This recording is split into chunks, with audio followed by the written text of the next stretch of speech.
The roar of the Allison V-12 engine filled Lieutenant James Howard's ears as he gripped the controls of his P-51 Mustang. The vibrations coursed through his body, a familiar sensation that never failed to ignite a spark of excitement in his chest. But today, that excitement was tinged with a potent mix of anxiety and determination. As one of the first African-American fighter pilots in the United States military, James knew that every mission was more than just a sortie. It was a statement, a challenge to the deeply ingrained prejudices that had nearly kept him grounded. The year was 1943, and the skies over Europe were ablaze with the fury of World War II.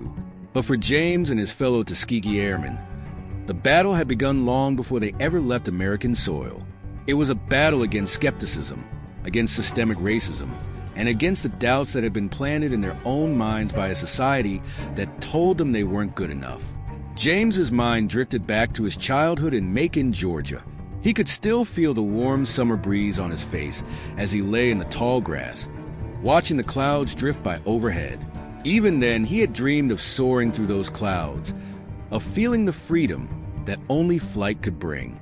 But in the segregated South of the 1930s, such dreams seemed as distant and unreachable as the stars themselves. He remembered the day he first told his father about his ambition to become a pilot. The look of pride in his father's eyes had quickly given way to a sad, knowing smile. "Son," he had said, placing a callous hand on James's shoulder, "the Army doesn't have any colored pilots. It's just not the way things are." But James had refused to let go of his dream. He devoured every book he could find on aviation, spending countless hours at the local library, poring over technical manuals and pilot biographies. He built model airplanes from scraps of wood and paper, testing their flight capabilities by launching them from the roof of his family's modest home. As he grew older, the harsh realities of segregation became increasingly apparent. He watched as his white classmates discussed their plans to enlist as pilots, while he was expected to settle for a ground crew position or infantry duty. The injustice of it burned in his chest, fueling a determination that would carry him through the challenges to come. When news of the Tuskegee program first reached him, James felt a surge of hope unlike anything he had experienced before. Finally, here was a chance to prove what he had always known, that the color of his skin had no bearing on his ability to fly. He applied immediately, pouring every ounce of his passion and determination into the application process. The day the acceptance letter arrived was one James would never forget. His hands trembled as he opened the envelope, hardly daring to believe what he was seeing. As he read the words confirming his admission to the program, tears of joy streamed down his face. That night, his family celebrated as if he had already won the war single-handedly. But the real challenge was only beginning. The training at Tuskegee was brutal, designed to weed out all but the most determined candidates.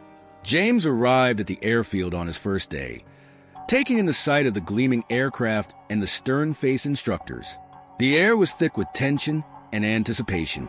From dawn to dusk, James and his fellow cadets were pushed to their limits. Physical training left them exhausted, their bodies aching from endless push-ups, runs, and calisthenics. Classroom instruction filled their minds with the intricacies of aerodynamics, navigation, and aircraft systems. But it was in the cockpit where James truly came alive. He could still recall with perfect clarity the first time he took control of an aircraft. The instructor had guided him through the pre-flight checks, his voice a steady drone in James's ear. As the engine roared to life, James felt a thrill of excitement course through his body. The aircraft began to move, picking up speed as it raced down the runway. And then, almost imperceptibly at first, the wheels left the ground. In that moment, as the earth fell away beneath him, James knew with absolute certainty that he had found his calling. All the doubts, all the obstacles, all the voices that had told him it was impossible, they all faded away, leaving only the pure joy of flight. But the path to becoming a Tuskegee Airman was far from smooth. James faced challenges not only in the air but on the ground as well. The instructors were tough, pushing the cadets to their limits and beyond. There were times when James wondered if he had what it took to make it through the program. He remembered one particularly grueling week when nothing seemed to go right. His landings were rough, his navigation was off, and he struggled to keep up with the demanding academic workload. Late one night, as he sat at his desk, poring over his textbooks with bleary eyes, James felt the weight of his dreams crushing down on him. In that moment of despair, he thought of his family back home, of the community that had rallied behind him. He thought of all the young boys and girls who, like him, dreamed of touching the sky, and he knew that he couldn't give up, not just for himself, but for all of them. With renewed determination, James redoubled his efforts. He stayed up late studying, spent extra hours in the simulator, and sought out additional instruction whenever possible. Slowly but surely, his skills improved. His landings became smoother, his navigation more precise, and his understanding of aircraft systems more comprehensive. As the training progressed, James and his fellow cadets began to form a tight-knit brotherhood. They shared the same dreams, the same struggles, and the same determination to prove themselves. In the face of skepticism and discrimination, they found strength in each other. James often thought back to those late-night study sessions, the shared meals in the mess hall, and the quiet conversations in the barracks. They talked about their hopes for the future, their fears of what awaited them in combat, and their determination to change the perceptions of African-American aviators. One memory stood out in particular. It was after a particularly challenging day of training, and morale was low.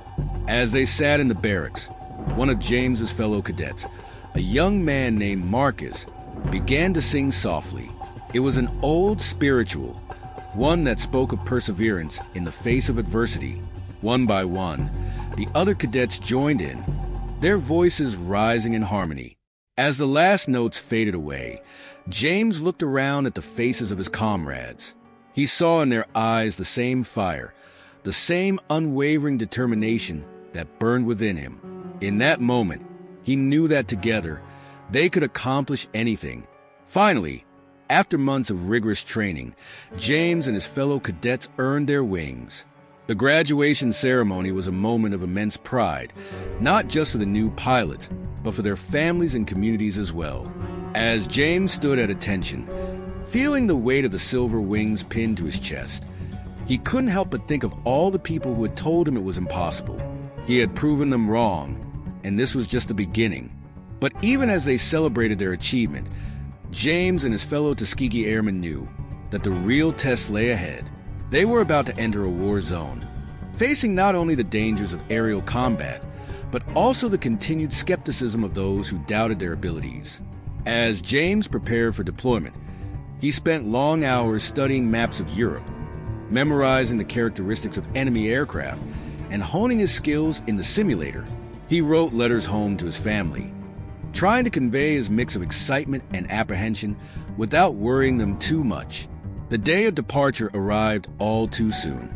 As James boarded the transport ship that would carry him and his squadron across the Atlantic, he took one last look at the American shoreline. He didn't know when or if he would see it again, but he was determined to make his country proud no matter the cost. The voyage was long and tense. U-boat attacks were a constant threat, and the cramped conditions on the ship did little to ease the anxiety of the men. James spent much of his time on deck, watching the endless expanse of the ocean and thinking about what lay ahead. When they finally arrived in Europe, the reality of war hit home. The air bases were a hive of activity, with aircraft taking off and landing at all hours. The sound of distant explosions served as a constant reminder of the conflict raging just beyond the horizon. James's first combat mission came sooner than he expected. As he climbed into the cockpit of his P-51, he ran through his pre-flight checks with meticulous care, acutely aware that any mistake could be fatal. His heart raced as he taxied to the runway, but as soon as he was airborne, a sense of calm washed over him. This was what he had trained for. The mission was a bomber escort, protecting a formation of B-17 flying fortresses as they made their way to a target deep in enemy territory. As they crossed into German airspace, James scanned the skies constantly, searching for any sign of enemy fighters. The attack came suddenly and ferociously. German Messerschmitt 109 seemed to appear out of nowhere, diving out of the sun with guns blazing. In an instant, the sky erupted into chaos. James's training kicked in automatically. He banked hard, falling into formation with his squadron mates. The dogfight that ensued was unlike anything he had experienced in training. The speed, the noise, the constant threat of death, it was overwhelming. But as the battle raged on, James found himself settling into a strange sort of clarity. Time seemed to slow down, and he became acutely aware of every movement, every shift in the air around him. He maneuvered his Mustang with precision, always keeping an eye on the bombers they were tasked with protecting. It was during this frantic aerial ballet that James scored his first victory. He had managed to get on the tail of a Messerschmitt that was lining up a shot on one of the bombers.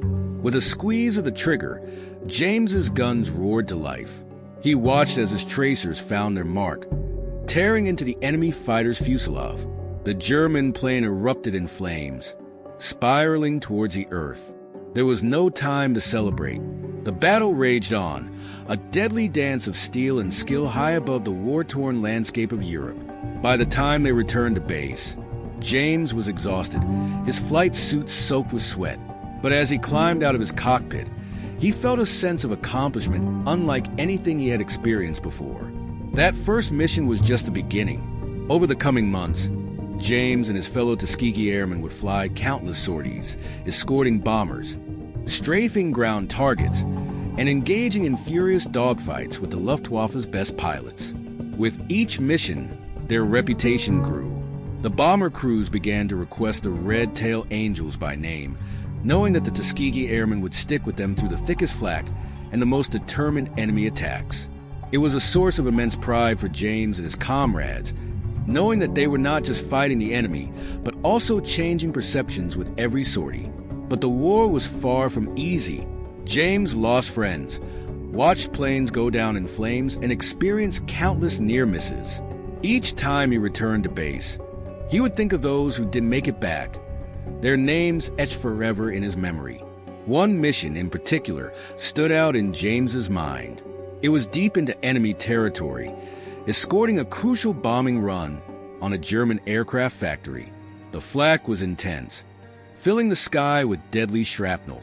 As they approached the target, a formation of Focke-Wulf 190 fighters appeared, intent on breaking up the bomber formation.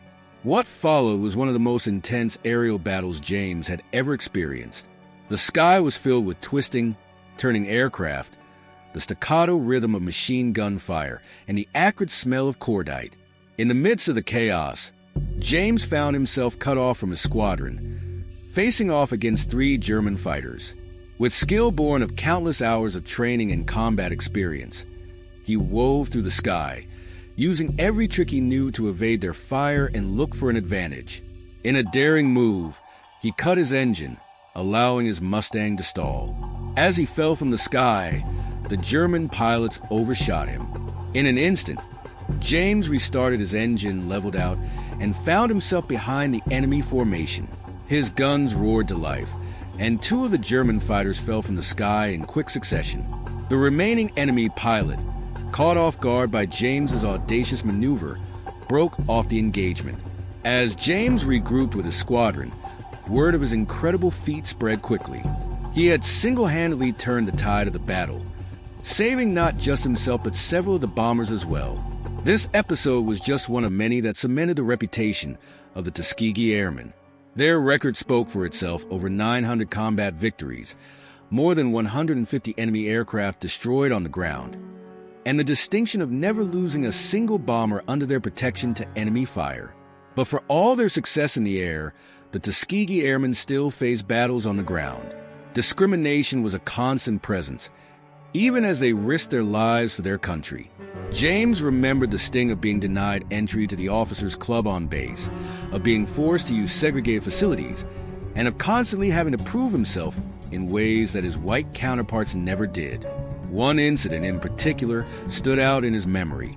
After a successful mission, James and a group of his fellow Tuskegee Airmen had gone into a nearby town for a celebratory drink. As they entered the local pub, the room fell silent. The owner, A burly man with a face like weathered leather approached them with a scowl. "We don't serve your kind here," he growled, gesturing towards the door. James felt a familiar anger rising in his chest, but before he could respond, one of his squad mates stepped forward. It was Marcus, the same man who had lifted their spirits with song during training. "Sir," Marcus said, his voice calm but firm, "we've just returned from a mission protecting your boys over Germany. We risked our lives to keep them safe. Now, we're not asking for special treatment. We're just asking for a drink, same as any other soldier." The pub owner hesitated, clearly torn between his prejudices and the undeniable truth of Marcus's words. After a long moment, he stepped aside, allowing them to enter. It wasn't a grand victory, but it was a small step forward, one of many that the Tuskegee Airmen would make both during and after the war. As the conflict in Europe intensified, so did the demands on James and his fellow pilots. The missions became longer, the targets more heavily defended, and the stakes ever higher. But with each sortie, the Tuskegee Airmen proved their worth time and time again. James could recall countless moments of terror and triumph. There was a time when his wingman's plane was hit by flak, forcing him to bail out over enemy territory.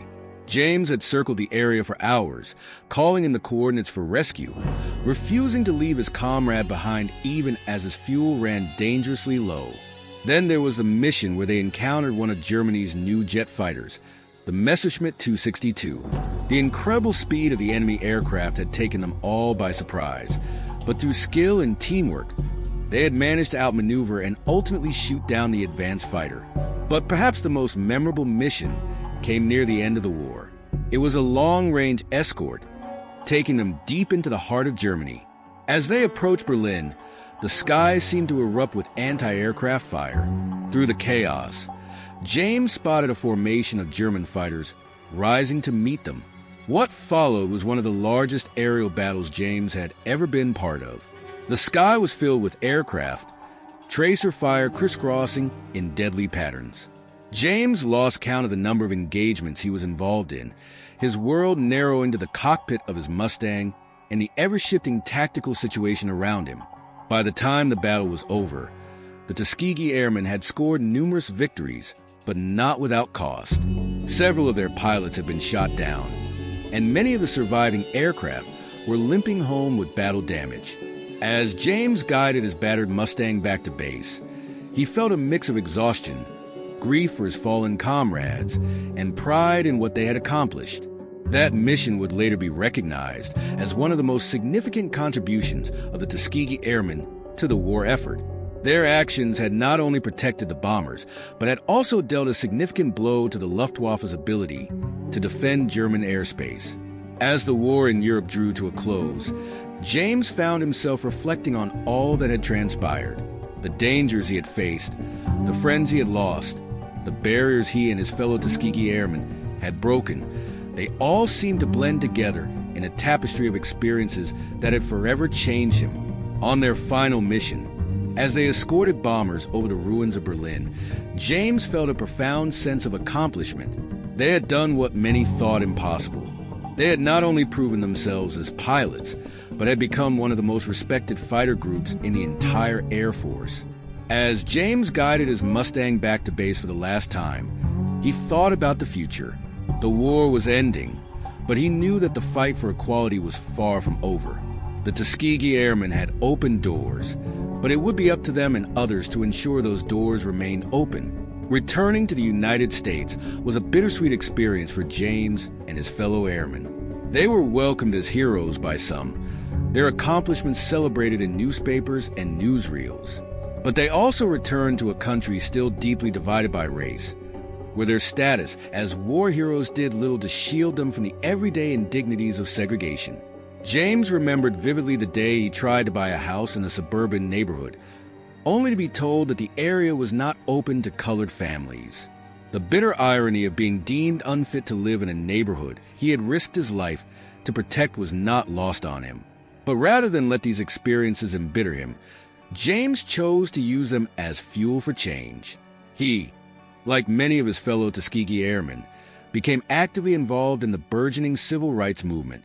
They used their status as war heroes to speak out against injustice, testifying before Congress and using their experiences to highlight the absurdity of segregation. James often found himself speaking at schools and community centers, sharing his experiences with young people.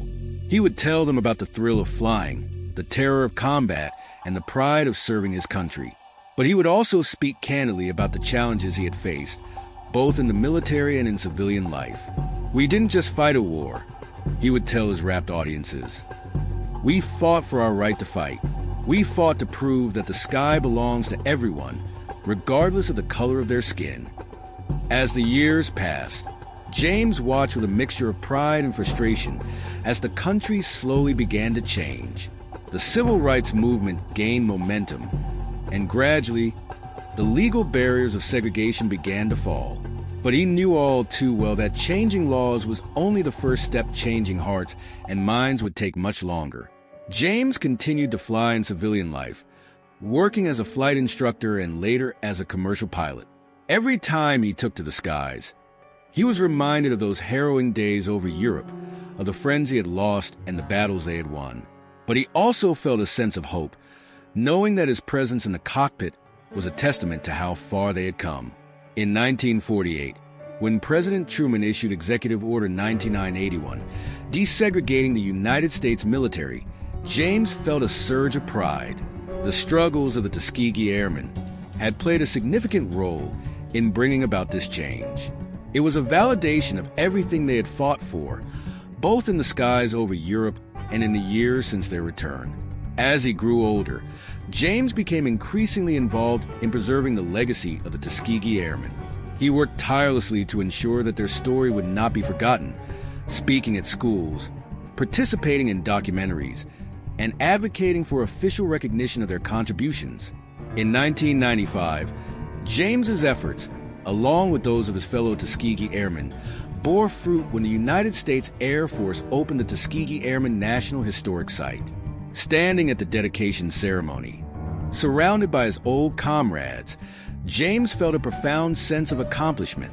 Their story would be preserved for future generations, a testament to what could be achieved in the face of adversity.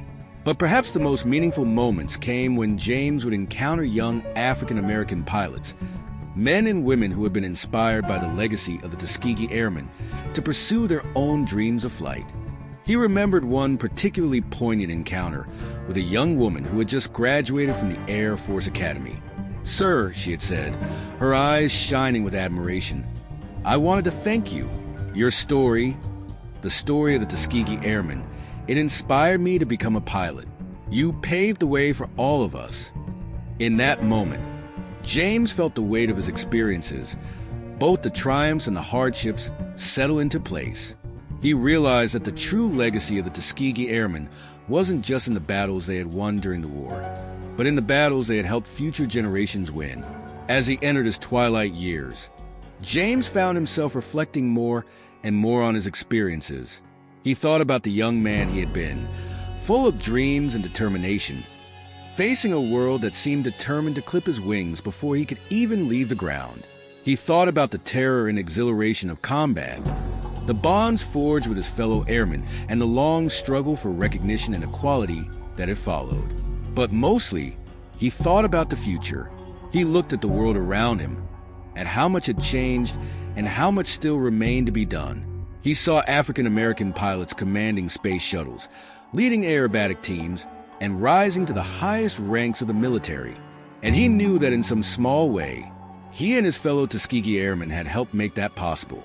In his later years, James became a sought-after speaker, sharing his experiences with audiences around the country. He spoke at universities, air shows, and military academies, his words bridging the gap between the past and the present. He would often bring along his old flight jacket, the leather worn soft with age, the squadron patch still bright against the faded material. One day, as he addressed a group of young cadets at the Air Force Academy, a young man asked him a question that gave him pause. "Sir," the cadet said, "with all the discrimination you faced, all the obstacles you had to overcome, was it worth it? Would you do it all again?" James was silent for a moment, his mind drifting back over the years. He thought of the friends he had lost, the battles he had fought both in the air and on the ground. He thought of the pain of discrimination and the frustration of having to constantly prove himself. But then he thought of the joy of flight, the sense of accomplishment that came with breaking barriers, and the knowledge that he had helped pave the way for future generations. He thought of all the young pilots who had followed in the footsteps of the Tuskegee Airmen, reaching heights that would have been unimaginable in his youth. "Yes," he said finally, his voice firm and clear. "Yes, I would do it all again. Because every time I took to the skies, every time I faced down an enemy fighter or a bigoted officer, I wasn't just fighting for myself. I was fighting for every person who had ever been told they couldn't do something because of the color of their skin. I was fighting for the future." He paused, looking out over the sea of young faces before him. "And that future is you," he continued. "You are the legacy of the Tuskegee Airmen. Every time you put on that uniform, every time you take to the skies, you're carrying forward the work we started. So remember our story, not just as a piece of history, but as a challenge to keep pushing forward, to keep breaking barriers." As James finished speaking, the auditorium erupted in applause. Looking out at the diverse group of cadets before him, he felt a sense of hope for the future. The road hadn't been easy, and there was still much work to be done, but progress had been made. The dreams that had seemed so distant in his youth were now within reach for a new generation. In the years that followed, James continued to share his story, even as age began to slow him down. He watched with pride as the contributions of the Tuskegee Airmen gained wider recognition. In 2007, he was present at the U.S. Capitol when the Tuskegee Airmen were collectively awarded the Congressional Gold Medal, the highest civilian honor bestowed by Congress. Standing there in the rotunda, surrounded by his fellow airmen and their families, James felt the weight of history. As he listened to the speeches and watched as the medal was presented, he couldn't help but think of all those who hadn't lived to see this day. He thought of the young men who had given their lives over the skies of Europe, of the comrades who had passed away in the years since, never knowing if their sacrifices would be remembered. But as he looked around at the faces of the young people in attendance, many of them African-American pilots and aviation professionals, he knew that their legacy lived on. The Tuskegee Airmen had not just made history, they had changed the course of it. As James entered his 90s, he found that his body was finally beginning to betray him in ways that his spirit never had. He could no longer pilot an aircraft, but his mind remained as sharp as ever, filled with vivid memories of his time as a Tuskegee Airman. On his 95th birthday, his family organized a special surprise. They took him to a small airfield where a restored P-51 Mustang was waiting. As James approached the aircraft, running his hand along its sleek fuselage, he was transported back in time. He could almost hear the roar of the engine, feel the vibrations of the controls in his hands. The pilot, a young African-American woman, invited James to sit in the cockpit. As he settled into the familiar seat, his hands naturally finding their place on the controls, tears welled up in his eyes. For a moment, he wasn't a 95-year-old man. He was that young lieutenant again, full of determination and dreams, ready to take on the world. As the engine roared to life and the Mustang began to taxi, James closed his eyes, letting the sensations wash over him. And in his mind, he was soaring through the clouds once more, guardian angel to the bombers, defender of freedom, proof that the sky truly did belong to everyone. When the flight was over and James was helped from the cockpit, he found himself surrounded by a crowd of people. There were fellow veterans, young pilots, and ordinary citizens, all there to honor him and what he represented. As he looked out at their faces, he saw not just admiration, but understanding. They knew that his story, the story of the Tuskegee Airmen, was not just a tale of past glory, but an ongoing call to action. In the twilight of his life, James Howard knew that he had been part of something truly extraordinary. The Tuskegee Airmen had not just fought a war. They had changed a nation. Their courage in the face of danger, their dignity in the face of discrimination, and their excellence in the face of low expectations had helped to write a new chapter in American history.